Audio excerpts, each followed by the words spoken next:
Hello everybody, my name is Dr. Neha Hamilton and we are covering this topic called measurement and scaling. In the last class, we have discussed uh, two scales only, that were nominal scale and ordinal scale, right? In nominal scale, we have covered this also. We have covered that we have two kinds of scale. The first is called as non-metric scale and the another one is called as metric scale.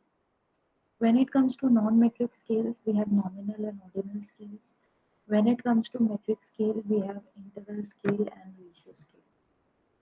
Now, nominal scale is a namesake scale.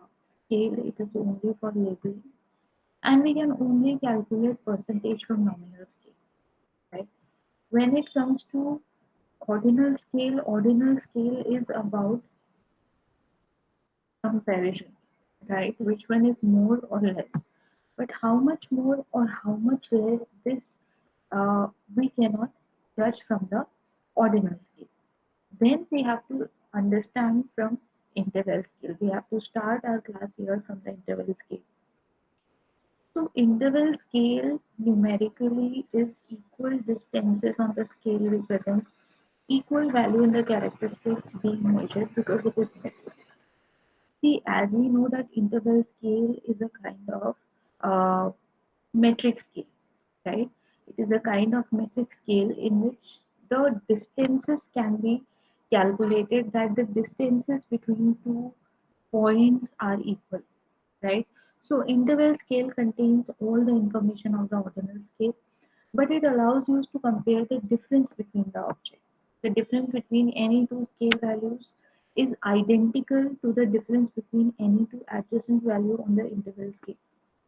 So I can say that the difference between 10 degree and 15 degrees Celsius is exactly similar to the difference between 15 degrees Celsius and 20 degrees Celsius, because the difference is same. It is 5 degrees Celsius. In ordinal scale, I was not able to calculate that if something is greater than the other thing, how much difference this is having. But in interval scale, I know that how exactly one quantity is different from the other quantity. This is something that I exactly know. Okay, so this is interval scale. There is a constant equal interval between the scale values. The difference between 1 and 2 is same as the difference between 2 and 3 is same as the difference between 5 and 6. So if you subtract them, 2 minus 1 is 1, 3 minus 2 is 1, 6 minus 5 is 1. So we have 1 degree of uh, difference between all these three problems which are given. A common example is a everyday life is temperature scale. In marketing research, attitudinal data obtained from rating scales are often treated as interval data. So, this is example of a interval scale in which thermometer is given, right?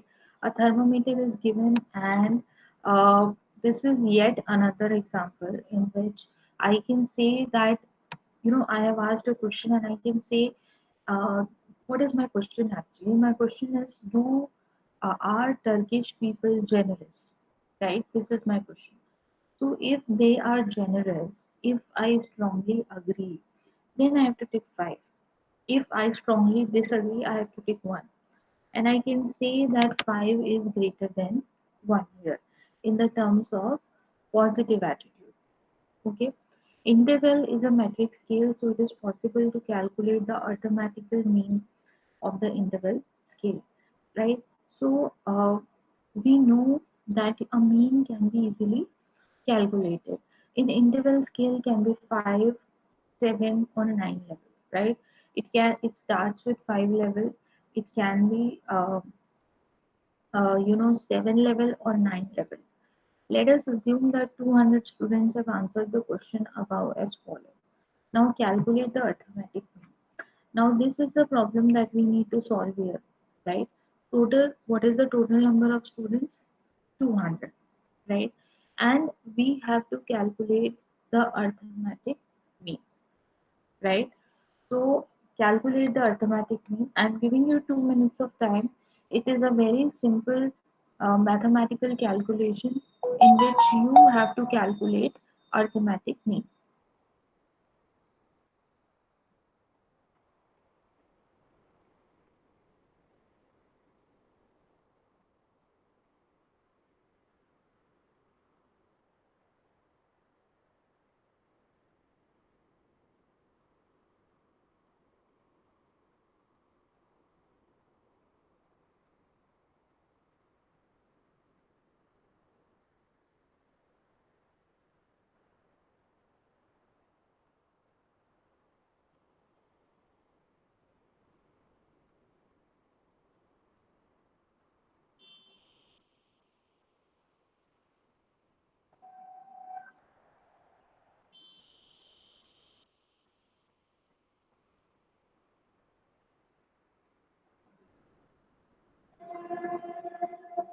So what is the answer which is coming?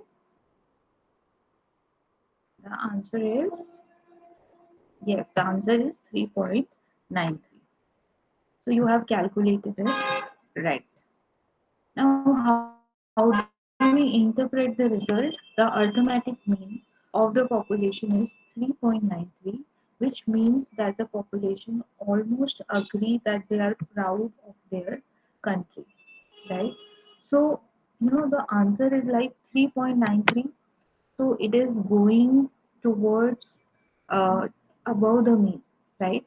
Because 3.93 is towards 4, it is towards 4. So the population mean is going towards strongly agree category, right? Because what is 5? 5 is strongly agree. And what is 1? 1 is strongly disagree, right? So when I am talking about the participation degree, when 5 says strongly agree and 1 says strongly disagree, that means when I come down from 5 to 1, the satisfaction level is decreasing.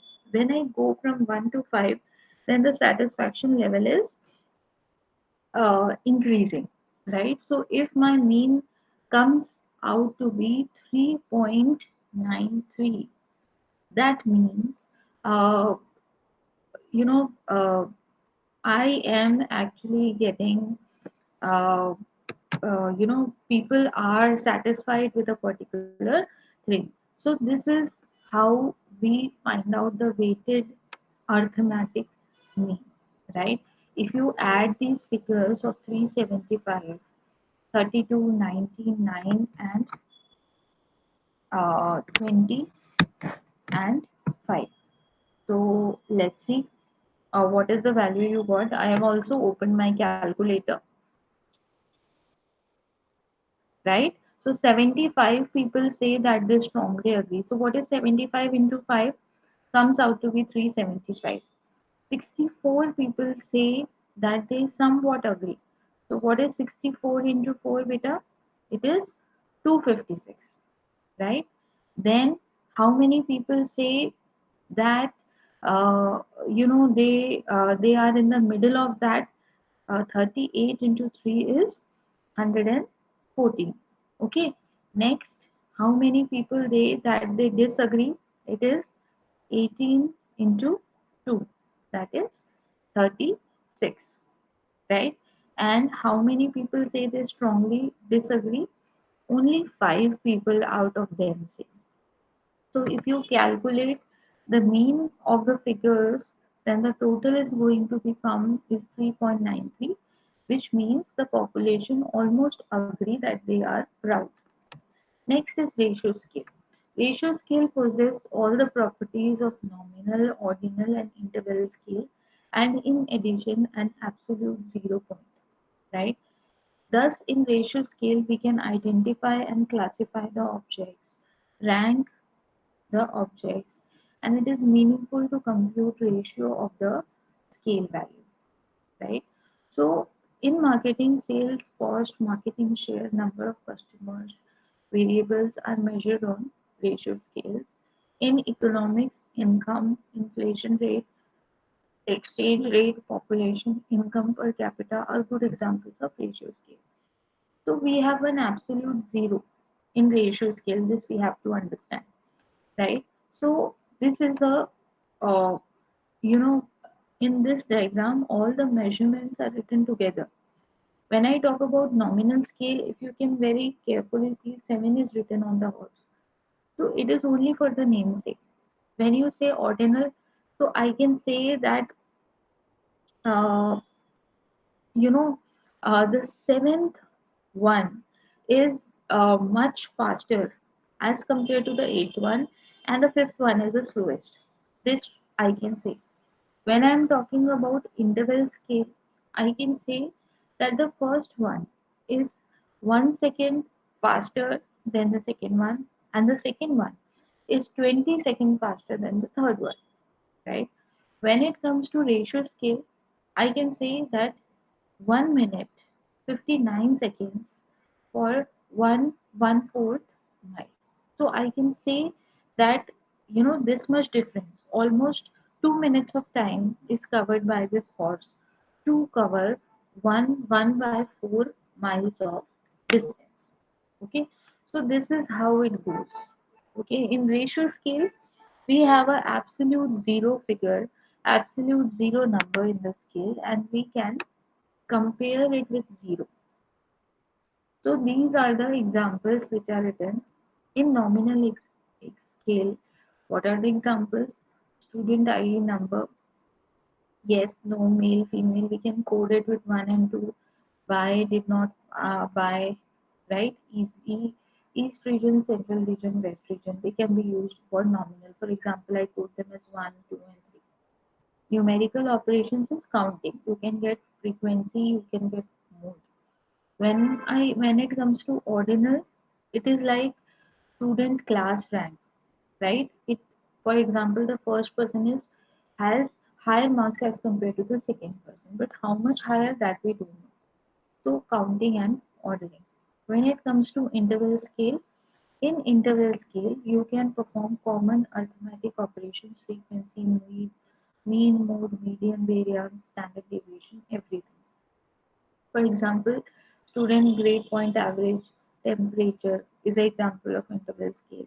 Points given on an essay question is an example of interval scale. 100 points of performance rating, right? Next is called as ratio scale.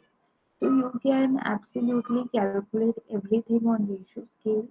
The example are amount spent on last purchase, salespersons, sales volume, number of stores visited on a shopping trip, annual family income, time spent viewing the web page. So this is like a absolute uh, quantitative term when it comes to ratio scale. You can compare, you can negate, you can do anything. You can calculate the range, variance, frequency, anything when it comes to ratio scale. Now let's move further in scaling techniques. We were studying comparative scaling and non-comparative scaling, right? So, comparative scaling, what is the basic difference between comparative and non-comparative scaling? When you can compare the two categories, where you can compare the two populations, it becomes comparative scale. Where you do not have much scope for comparison, or you do not have two populations, it becomes non-comparative scale. So let's come to the first type of scaling technique, that is called as paired comparison scaling. So a respondent is presented with two objects and asked to select one according to some criteria. The data obtained to select one, okay, the data obtained to select one according to some criteria, and the data obtained are ordinal in nature. A respondent may state that he or she prefers, uh, whatever chocolate, Alka chocolate as compared to Nestle, and Maras ice cream as compared to Algida ice cream, right? So these are the different.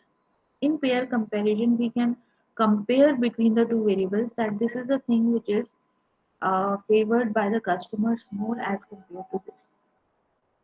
Paired comparison scales are frequently used when stimulus objects are physical products. Coca-Cola is reported to have conducted more than 100 190,000 paired comparison, right?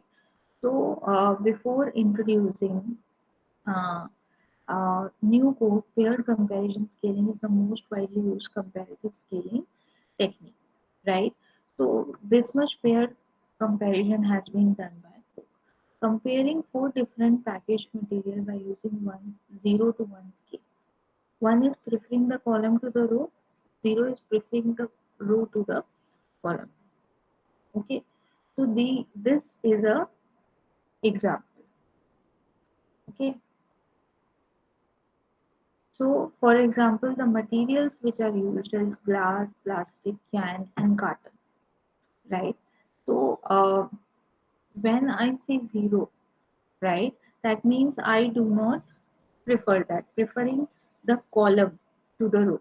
So I am preferring the glass. Okay, I am preferring the glass. And when I come to the second thing, plastic, who is preferring plastic? Only one person is preferring plastic, right? Then can, and then carton. So this is how it goes. Let us start with reading the first cell of the first column, which is glass and plastic.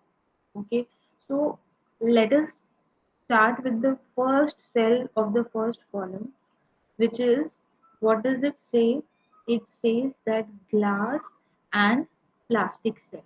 Okay, if you can see, glass and plastic cell means one, it means that this customer prefers glass to plastic. Okay, it means that this customer prefers glass to plastic, because what is one? See, what is one? One is preferring the column to the row. Preferring the column to the row. So let's go back to this diagram. So when I say one, in the first quadrant, in the first cell, wherever one is coming, that means consumers are preferring plastic than glass, right? Here they are preferring, if you can see my slide, here they are preferring glass. Here they do not know. Here they are preferring can as compared to plastic. They are preferring carton as compared to plastic. It means that this customer prefer glass to plastic. Glass can sell is 0. Glass, glass and can. If you come here, glass and can is 0, right? So the customer prefer glass to can. 0 means you have to see the row. You do not have to see the column, right? So 0 means here the customer is preferring glass as compared to can. Also, glass carton cell is 1. Okay, glass and carton cell is 1. So the consumer prefer glass to carton. Okay, so the consumer prefer glass to carton. So let us understand this one by one. We are studying this particular row, right? Glass will be 0, right? When you see glass and plastic, one means one means you are referring to the column. So here the customers are preferring glass as compared to plastic. When glass and can comes, uh, there is no answer. When glass and carton comes, so one means consumers are preferring column. So in one, consumers are preferring glass to carton, right?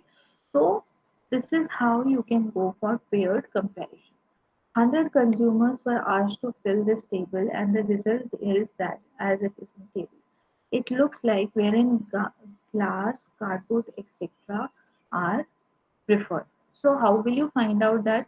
You will find out you will go row wise, right? In this row, if we compare how many people are preferring glass as compared to plastic, you can see that here they are preferring glass. Here they are preferring glass. Here they are preferring can. If you see here, here uh, Here they are preferring glass can, right? Wherever 0 is there, you have to see the column. Wherever 1 is there, you have to see the row, right? This way you can read this table.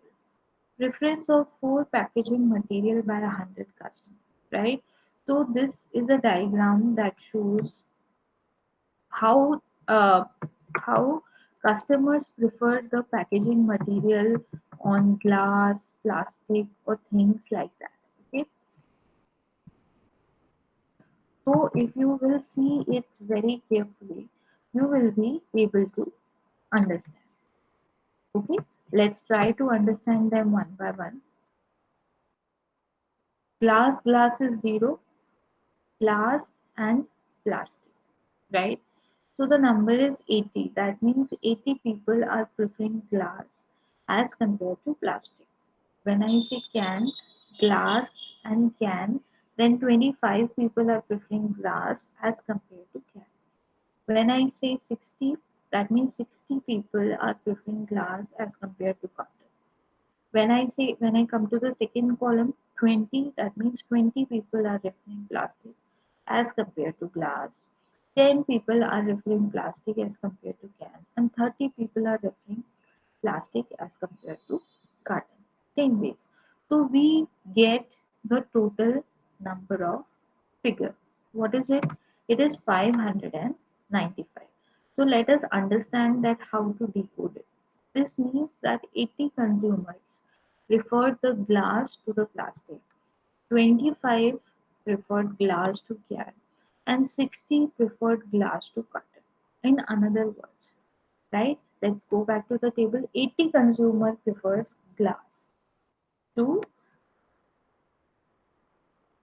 plastic, right? Let's see where is 80. This is 80, right? So 80 people are preferring glass as compared to plastic. 25 prefer glass to can. Where is 25? This is 25. So 25 people are preferring glass as compared to can. And 60 people are preferring glass to the carton. 60 people are preferring glass as compared to carton. In another words, 100 consumers preferred the glass, right? So what is the total number? 100 people are, preferring glass as uh, prefer the glass 165 times, plastic 60 times, can 230 times, and carton 140 times, right?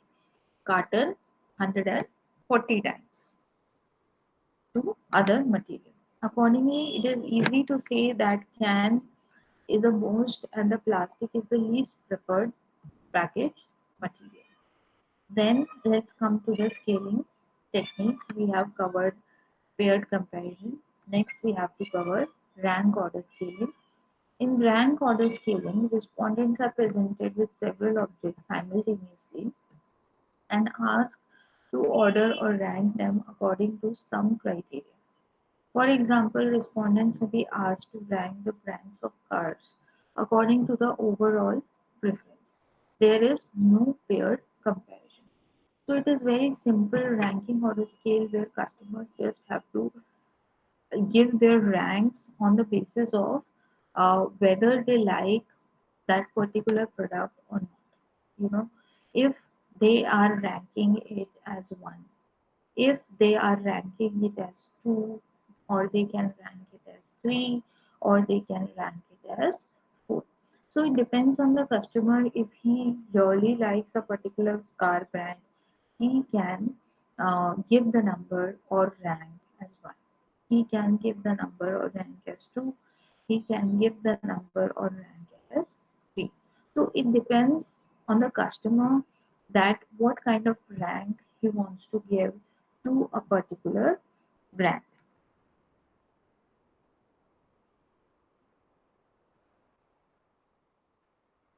right? So these are the calculations that gives us insights.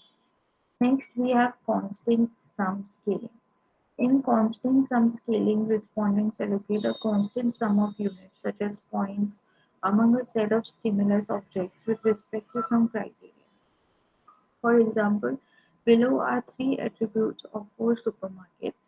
Please allocate 100 points among the attributes so that your allocation reflects the relative importance you attach to each attribute. The more points an attribute receives, the more important an attribute is. If an attribute is not at all important, assign it no points. If an attribute is twice as important as some other attribute, it should receive twice as many as points, right? So three supermarkets criteria, right? A, B, C, D are the name of the supermarkets. Job behavior, product cheapness, and assortment are the variables that you have to rank. So these people have ranked the criteria. It is clear that supermarket A ranks first. Why? Because the total number is greater. It is 110, right? Then B is second, then D is third, and finally C. The next scaling technique is Q sort and other procedures. Q sort scaling was developed to discriminate among a relatively large number of objects quickly. This technique uses a rank order procedure in which objects are sorted into piles based on similarity with respect to some criteria. For example, respondents are given 100 attitude statements on individual cards and asked to place them into 100 groups, ranging from most highly agreed with to least highly agreed with. Okay, so the number of objects to be sorted should not be less than 60 or more than 140. A reasonable range is 60 to 90 objects. The number of objects to be placed in each group is pre-specified, often to result in a roughly normal distribution of objects over the whole set. Now we will come to non-comparative scaling technique. Here the respondents use a non-comparative scale and employ whether rating standards seem appropriate to them or not. They do not compare the object being rated either with one another object or to some specified standard, such as your idle brand. They evaluate only one object at a time. So, because it is non comparative, you are only evaluating one thing at a time. You are not comparing two things together, right? Next, we are going to understand continuous rating scale. So in continuous rating scale, it is called as graphic rating scale, in which respondents rate the object by placing a mark at an appropriate position on a line that runs from one extreme of the criteria variable to the other. Thus, the respondents are not restricted to selecting from the marks previously set by the researcher. The form of the continuous scale may vary considerably. So let us see an example. So these are the two scales which are given, right? How do you compare Coca-Cola with Pepsi, right? These are the two extremes which are given, probably the worst and probably the best. And you have to rate. If you think it is towards the best, you can go beyond 50, like 60, 70, 80. If you think it is the worst, you have to come back from 50 to 0, right? On the rate of your preference, on the basis of rate of your liking. Next, we are going to understand the itemized scale, or which is called as Likert scale. So, Likert scale is widely used rating scale that requires the respondent to indicate a degree of agreement or disagreement with each series of statements about the stimulus objects. Typically, each scale has five categories ranging from strongly disagree to strongly agree. So it is not a question, okay? It is a kind of scale that measures your attitudes or your behavior, right? So these is an example of Likert scale. Then we have semantic differential scale. Semantic differential scale is a 7-point rating scale with endpoints associated with bipolar labels that have semantic meaning. In a typical application, respondents rate object on the number of items 7-point rating scale bounded at each end by one of the two bipolar objectives, such as cold or warm. So it is very simple. You have just two ends, one is warm and one is cold. Two polars you have, two ends you have. Let us see the example. What does bank mean to you? The following descriptive scales bound at each summarizes the characteristics of the bank, right? So, however, do you think if it is powerful? Do you think if it is weak? You have to go toward that particular criteria. Okay. Then we have to understand the staple scales. So, staple scales are named after its developer Jan Staple, and it is a unipolar rating scale. So we were talking about bipolar rating scale till now. Now this is a starting of a unipolar rating scale. Now a rating scale with 10 categorized items from -5 to +5 without a neutral point zero. The scale is presented vertically. Respondents are asked to indicate by selecting an appropriate numerical response category or how accurately or inaccurately each term describes the object. The higher the number, the more accurately the term describes. Right. So here is again an example. Let us understand this example. These are the instructions. Please evaluate how accurately each word or phrase describes Resner band. Select a positive number for the phrases you think describe the band accurately. The more accurately think the page describes the band, the larger the plus number you should choose. You should select a minus number for the phrases you think you do not describe the band accurately. The less accurately you think the phrase describes the band, the larger negative number you should choose. You can select any number from +5 for phrases you think are very accurate to -5 for phrases you are think inaccurate. +5 for if it is accurate and -5 for if it is inaccurate, right? So whatever the bank is, if you think it is uh, accurate, then you have to go towards plus. If you think it's inaccurate, then you have to go towards the minus scale. So this is how semantic differential scale uh, are measured. The next thing that we have to understand is reliability and validity. Okay, so reliability refer to the extent to which a scale produces constant results if repeated measurements are made. So semantic sources of errors do not have any adverse impact on reliability because they affect the measurement in a constant way and do not lead to consistency. Reliability is assessed by determining the proportion of semantic variation in a scale. This is done by determining the association between the scores obtained from different administration of the scale. If the association is high, the scale yields consistent results and is therefore reliable.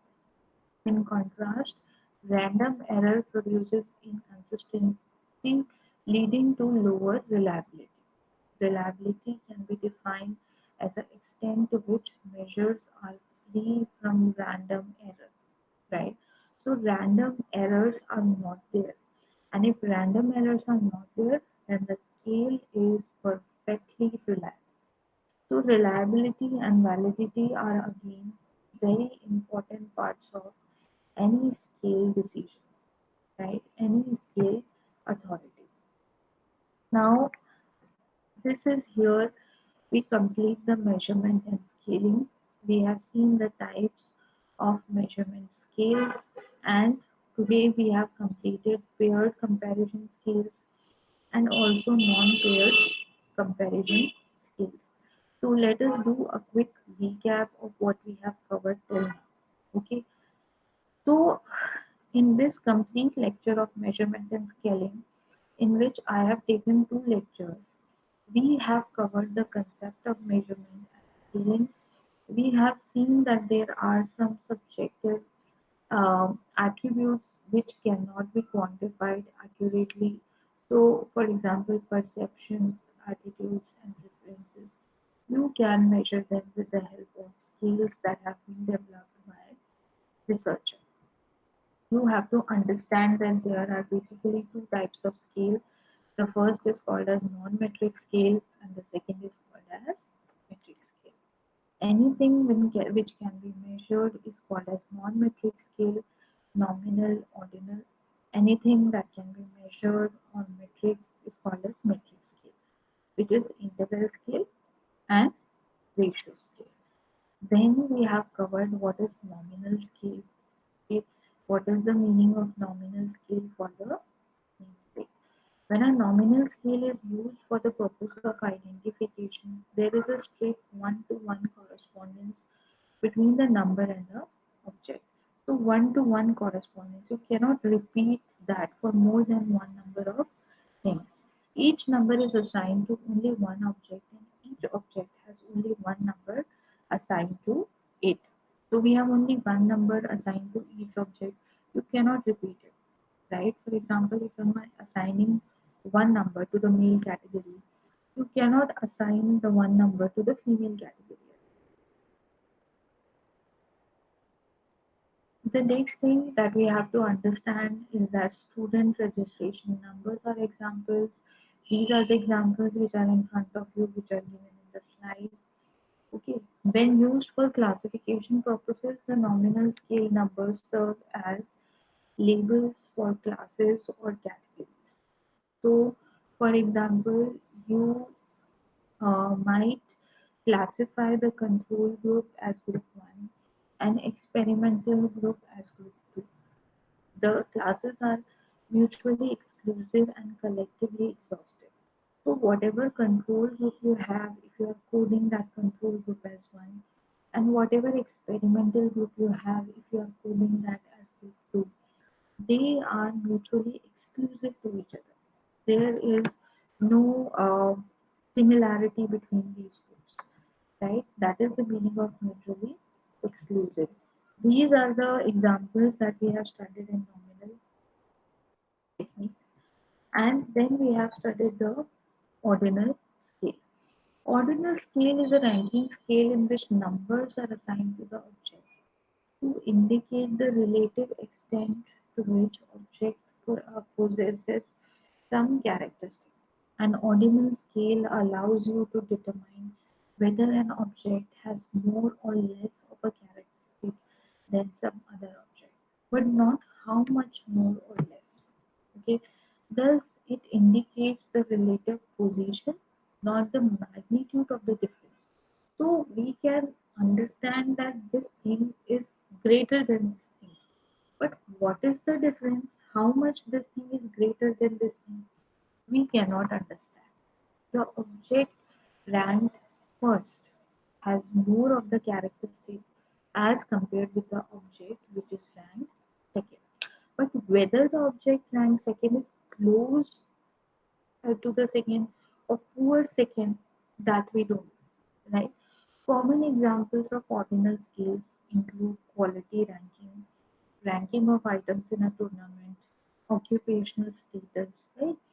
So these are all very good examples of ordinal scales. In marketing research, ordinal scales are used to measure relative attitudes, opinions, perceptions, and preferences. Measurement of this type includes greater than or less than judgment from the respondent. So here is a frequency table of 4 milk brands which are used by two customers. Right? So what is the frequency of using the milk brand by August? If I say that it, the frequency of using D is more as compared to A, as compared to B, and as compared to C, right? If I see the Woken, the second customer, he is consuming A more as compared to D, as compared to C, and as compared to B. So this is the ranking. Okay. The table shows that August prefers C to B, B to A, and A to D. So these are simple ranking, but do not show how much they prefer. So this scale is non-metric and this is ordinal.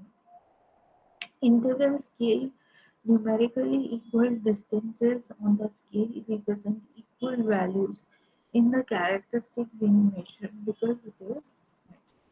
Interval scale contains all the information of ordinal scale and it also allows you to compare the difference between the objects.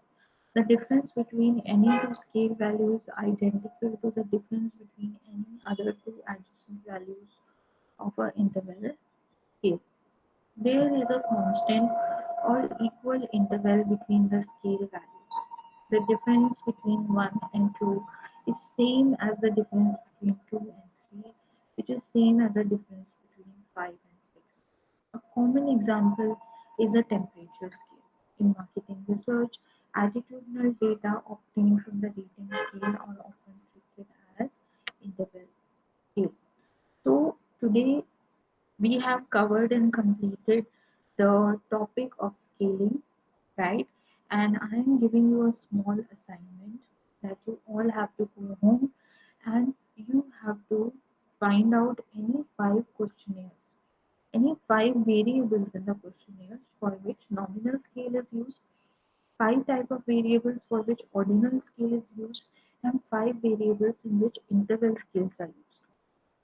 So you have to give me five examples of nominal scale, ordinal scale, and interval scale. So that's it for today. Thank you so much for listening.